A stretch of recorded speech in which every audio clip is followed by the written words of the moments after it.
तहसीन, ये बात तो आप भी जानते हैं कि कमेटी को जिस ढंग से बनाया गया, ये आर्टिकल 77 का उल्लंघन था। तो क्यों ना इस कमेटी को खत्म किया जाए और कहा जाए कि इससे जो राय मांगी गई थी उसको लागू करना बिल्कुल पूरी तरह से असंवैधानिक होगा। विष्णु जैन के पास तर्क तो है।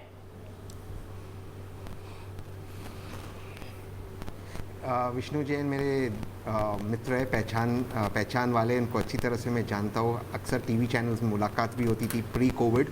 लेकिन अफसोस से कहना चाहता हूँ मैं कि ये पिटीशन को अगर मुल्क में, और मैं सुप्रीम कोर्ट में विश्वास रखता हूँ, तो इंसाफ है तो एक पिटीशन को बाहर फेंक दिया जाएगा।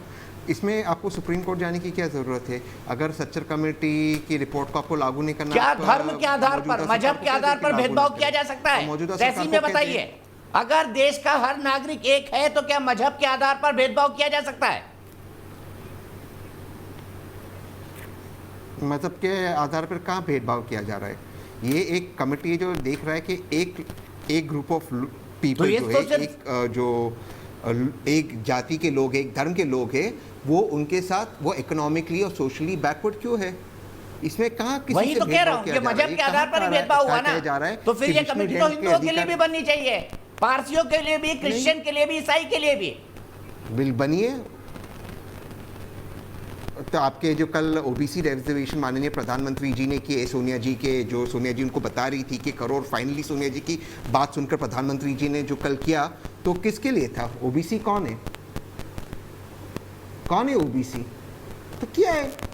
मजहब के आधार पर नहीं, और पॉजिटिव मजहब के आधार पर नहीं, तो जाति के आधार पर, मजहब के आधार पर नहीं, तहसीन पूनावाला जाति के आधार पर। तो बैकवर्डनेस तो है। पिछड़ी जाति अलग कॉन्सेप्ट है, पिछड़ा मजहब कोई कॉन्सेप्ट नहीं है इस देश में, क्योंकि सभी धर्म बराबर हैं। सर लेकिन ये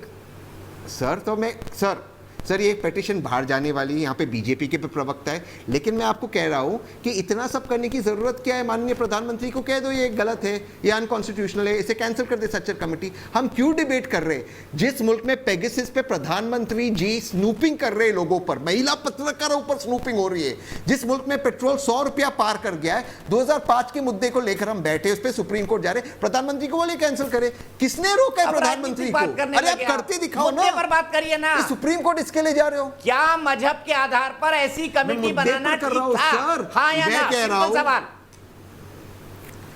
संवैधानिक था या नहीं? हाँ या ना? 100% ये लीगल है और 100% संवैधानिक है, और असंवैधानिक है। मैं चैलेंज करता हूं बीजेपी के प्रवक्ता को ये कहने कि मोदी जी इसे इंप्लीमेंट नहीं करेंगे, इसे बाहर फेंकेंगे। करो बीजेपी हुकूमत में, आज 7 साल से बीजेपी हुकूमत में, क्यों नहीं करती है? मोदी जी के एक इंटरव्यू में मोदी जी ने कहा है, बीजेपी के प्रवक्ताओं ने कहा है कि सच्चर कमेटी की रिपोर्ट अगर कहीं ज्यादा से ज्यादा लागू हुई है, वो गुजरात में लागू हुई है। ये मोदी जी के प्रवक्ता ने कहा है। मधु किशोर के इंटरव्यू में मोदी जी ने कहा है कि जितना गुजरात का डेमोग्राफिक्स है, उतना मुसलमानों को गवर्नमेंट में जॉब्स में नौकरियां मिली है, हमने सच्चर कमेटी को इंप्लीमेंट किया है। अरे आप बोलिए ना कि मोदी जी गलत बोल रहे हैं, आज बोल के दिखाइए शो में।